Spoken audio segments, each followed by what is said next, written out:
오늘 은혜 받으실 말씀은 시편 119편 71절 말씀입니다. 시편 119편 71절 말씀을 다 같이 봉독하겠습니다. 고난당한 것이 내게 유익이라. 이로 말미암아 내가 주의 율례들을 배우게 되었나이다. 아멘. 고난은 잠든 자를 깨운다. 나보고 하는 말 같습니다. 사람은 누구나 고통을 피하고 싶어합니다. 그러나 아담의 범죄 이후 그 누구도 고통의 문제를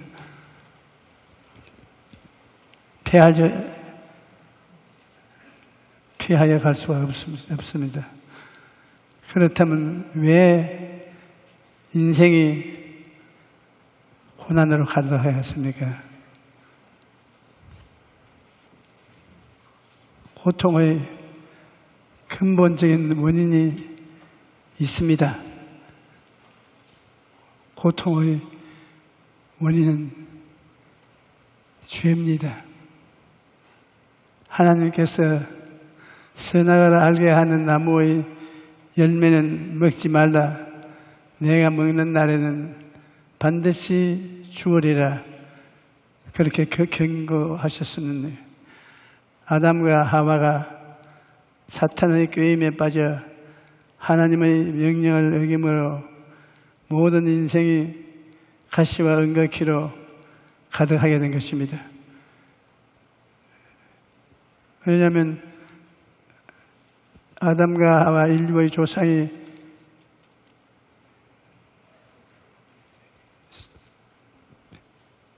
가시와 열매를 맺는 것을 먹음으로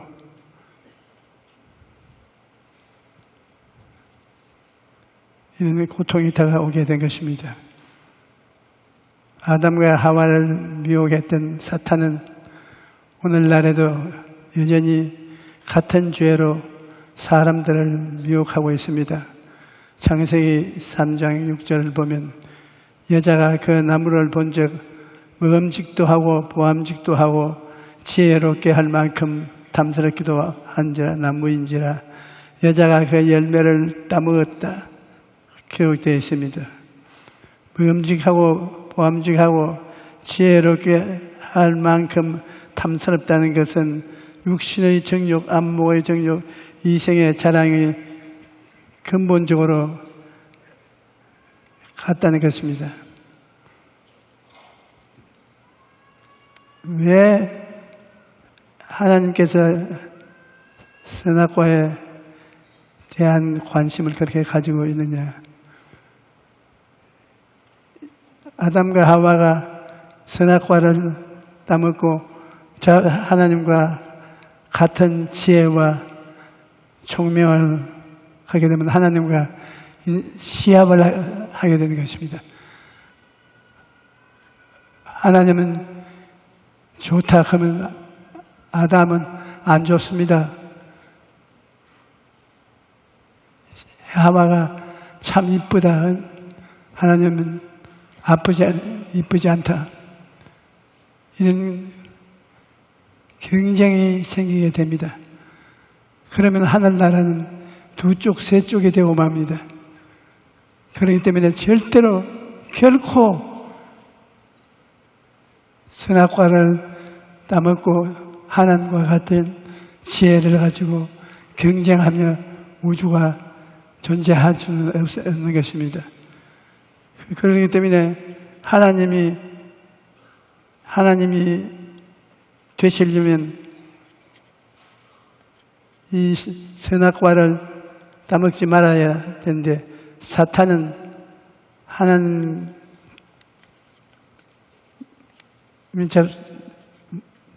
먹지 말라고 한 선악과를 먹고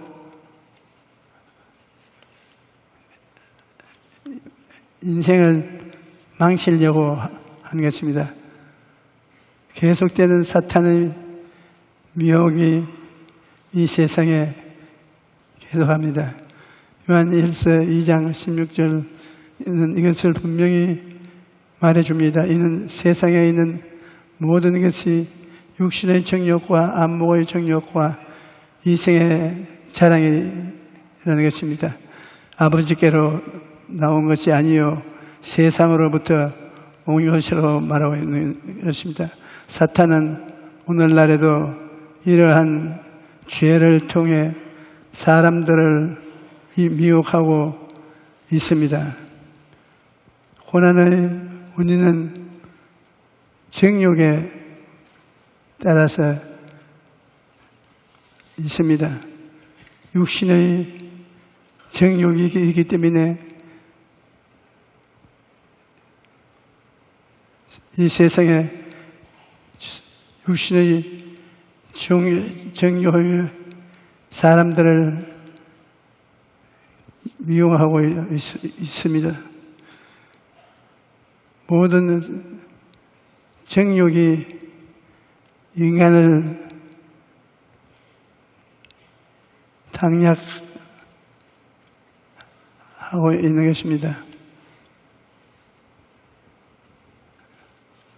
아담 이후 모든 사람들이 이러한 죄 가운데 빠져 하나님을 떠나 무신론을 주장하고 물질 만능주의를 주장하며 살아가고 있습니다. 요한복음 8장 34절에 예수께서 대답하시되 진실로 진실로 너희에게 이르노니 죄를 범하는 자마다 죄의 종이라고 말했습니다. 하나님께서는 하나님을 떠나 죄 가운데 살아가는 자들에게 고난 받도록 허락하시는 것입니다.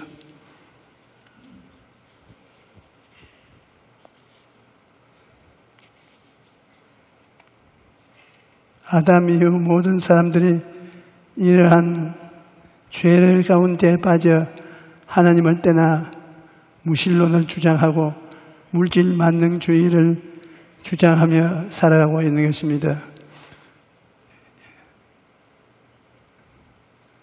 하나님께서는 하나님을 떠나 죄 가운데 살아가는 사람들을 고난을 당하도록 내버려 두는 것입니다. 고난은 하나님의 확성기입니다. 기독교의 작가 C.S. 루이스는 고통의 문제라는 책에서 고통은 귀먹은 세상을 불러 세우는 하나님의 메가폰이라고 대답을 했습니다. 이 세상은 죄와 불신앙으로 가득하여 하나님의 말씀에 귀를 기울이지 않습니다. 그럴 때 귀먹은 인생이 하나님의 말씀을 들을 수 있도록 하나님께서 고통의 메가톤을 불고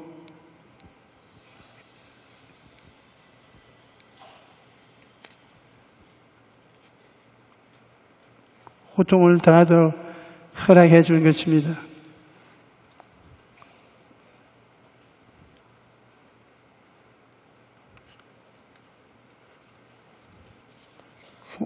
고난을 당해야 사람들은 돌이키는 것입니다. 사람은 고난을 당해야 돌이켜 회개했다 씁니다.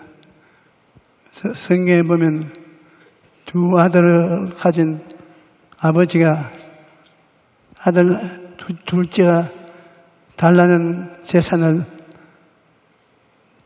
나누어 주었습니다. 그가 아버지 재산을 먼 나라에 가서 방탕히 다 쓰고 돼지 속으로 들어가서 돼지 열매를 먹어도 없는 처지에 채 고통에 굶어 죽을 지경이 되니까 그는 회개했습니다. 내가 아들을 일컬어드리라고 아버지에게 빈손 들고 가니 아버지께서 날 도와주시옵소서 하고 돌아왔는데 고난이 선생이 이어졌습니다. 고난을 당했으므로 이 사람이 회개할 수가 있는 것입니다. 저희가 어릴 때 시골에서 자라는 노인들이 이야기할 때 음막에 불이 나거나 집에 불이 나면 빨리 가서 그 밥그릇인 소의 밥그릇, 짐승의 발그릇을 뒤엎어야 된다는 것입니다. 밥그릇을 바로 세워놓고 짐승이 따라 나오지 않는 것입니다. 소에 대한 재미있는 이야기가 있습니다. 집에 불이 나서 외양간에 소를 끌어내리고 하면 불빛을 무서워하는 소는 도무지 나오려고 하지 아니하는 것입니다. 그때 예물통을 엎쳐버리면 고분고분 따라 나오는 것입니다. 소도 자기의 장래가 예물통에 달려있다는 것을 알기 때문인 것입니다. 예물통 덮어버리면 굶어 죽지 않습니까? 그러면 예물통을 따라가지요.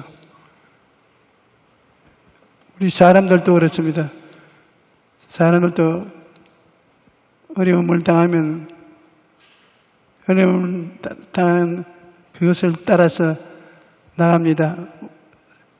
먹을 것이 있는 것을 우리는 따라 나가죠. 먹을 것이 있는데 버리는 사람 없습니다. 새로운 인생은 예수님을 믿으면 죽은 영이 살아납니다. 예수께서 대답하여 진실로 진실로 내게 이르노니 사람이 물과 성령으로 거듭나지 아니하면 하나님의 나라에 들어갈 수 없나니라. 육으로 난 것은 육이요 영으로 난 것은 영이니라. 중생한다는 것은 바로 거기에 있는 것입니다. 하나님께서는 살아난 영혼을 성전 삼고 거하시는 것입니다. 중생한 사람은 하나님의 영을 모신 사람이에요. 하나님이 주시는 모든 지식을 받아들이게 됩니다.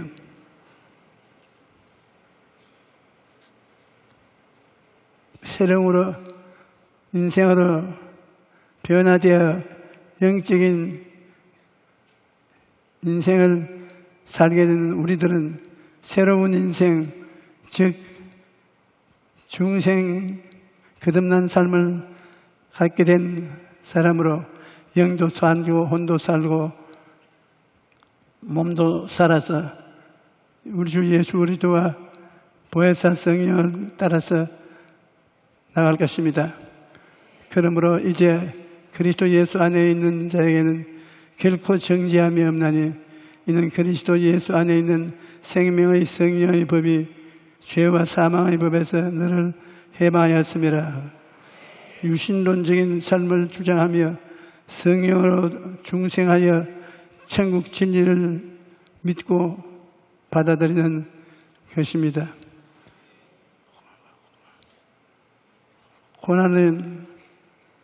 고난당하는 사람을 깨우치게 합니다.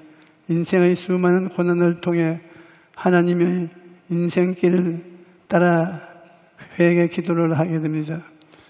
아이의 마음에는 미련한 것이 얽혔으나 회개하는 채찍이 이를 멀리 쫓아낸다고 말하고 있습니다. 사랑하는 자를 징계하는 것은 우리가 잘 아는 바는 것입니다. 옛날에는 자녀들이 잘못을 하면 종아리를 걷게 하고 회초리를 징계를 했습니다. 부모가 이렇게 자녀를 징계하는 것은 자녀를 사랑하기 때문입니다. 히브리서 12장 8절은 징계는 다 받는 것이거늘 너희에게 없으면 사생자요 친아들이 아니라고 말씀합니다. 하나님께서 우리를 징계하시는 것도 우리를 그의 친자녀로 여기시고 우리를 사랑하시기 때문에 징계를 하는 것입니다. 이러므로 우리의 유익을 위한 것입니다. 성경은 징계의 유익을 이렇게 말합니다. 오직 하나님은 우리의 유익을 위하여 그의 거룩하신 참여하게 하시느니라. 무릇 징계가 당시에는 즐거워 보이지 않고 슬퍼 보이나 후에 그로 말미암아 연단을 받고 난 자는 의와 평강의 열매를 맺는다 말씀하고 계신 것입니다. 고난당할 때 우리가 회개를 하면 하나님이 돌봐주는 것입니다. 호세아 선지가 말하기를 오라 우리가 야훼께로 돌아가자. 야훼께서 우리를 찢으셨으나 도로 낫게 하실 것이요 우리를 치셨으나 싸매어 주실 것임이라. 이사야도 악인은 그의 길을 불의한 자는 그의 생각을 버리고 야훼께로 돌아오라. 그리하면 그가 긍휼히 여기시리라. 우리 하나님께로 나아오라다. 그가 너그럽게 용서하시리라. 그러므로 우리가 징계를 당하는 것은 변화를 받기 위한 것입니다.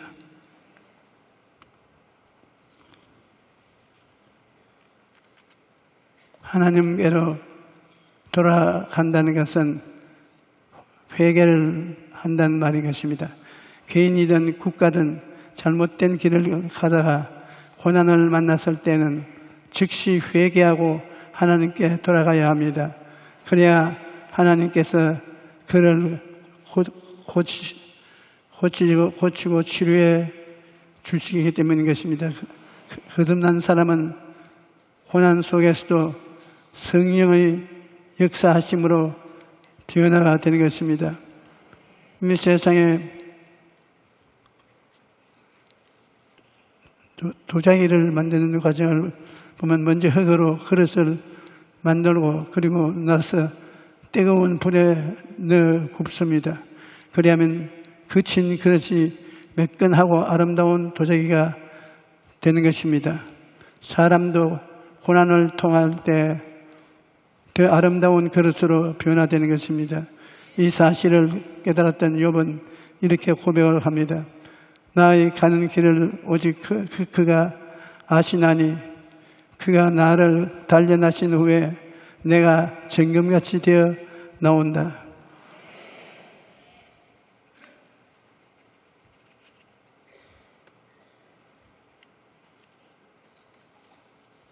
대나무가 바람에 불어도 쉽게 쓰러지지 않는 것은 중간에 마디가 있기 때문인 것입니다. 현재 세계에서 가장 높은 빌딩인 162층인데 이 빌딩도 30층마다 대나무의 마디에 커버를 하는 구조물을 넣었기 때문에 바람을 견딜 수가 있다고 말합니다. 그런데 대나무는 마디가 생기는 동안 성장을 멈춥니다. 겉보기에는 성장이 멈춘 것 같지만 실상은 마디를 속으로 만들고 있다는 것을 알아야 됩니다. 우리 인생도 갖가지 장애물을 만나나 마치 성장이 멈춘 것 같을 때가 있습니다. 시험에 떨어지고 사업에 실패하고 더 이상 앞으로 나가지 못할 때가 있는 것입니다. 하지만 그때가 바로 인생의 마디가 생기는 시간이지 버림받는 것은 아닙니다. 고난을 통해 인생의 마디가 많이 생길수록 비바람에도 쓰러지지 않는 강한 사람으로 성장하는 것입니다. 정신의학자 폴 투르니에는 슬픔이 크면 클수록 슬픔이 만들어내는 창조적인 에너지는 더 크다고 말했습니다. 우리는 하나님의 자녀로서 하나님께서 우리와 함께 하시기 때문에 어떤 고난이라도 창조적인 에너지로 바꿀 수가 있습니다. 그러므로 어렵고 힘든 순간에도 하나님을 믿고 다시 한번 힘을 내어서 일어나야만 하는 것입니다. 성도들의 삶에는 다 가슴 아픈 죄악이 있습니다. 그러나 회개하면 하나님께서 변화된 삶을 주시고 새로운 인생을 살게 해 주십니다. 우리 다 같이 고개 숙여 기도하십시다. 하나님 아버지, 우리가 어려울 때에도 버리지 아니하시고 우리를 안아주시고 우리를 힘을 주신 하나님, 오늘 하나님 아버지를 만나기 위해서 하나님의 집에 왔습니다. 하나님, 오늘 제가 설교를 잘 못하고 성도를 잘 못 인도해도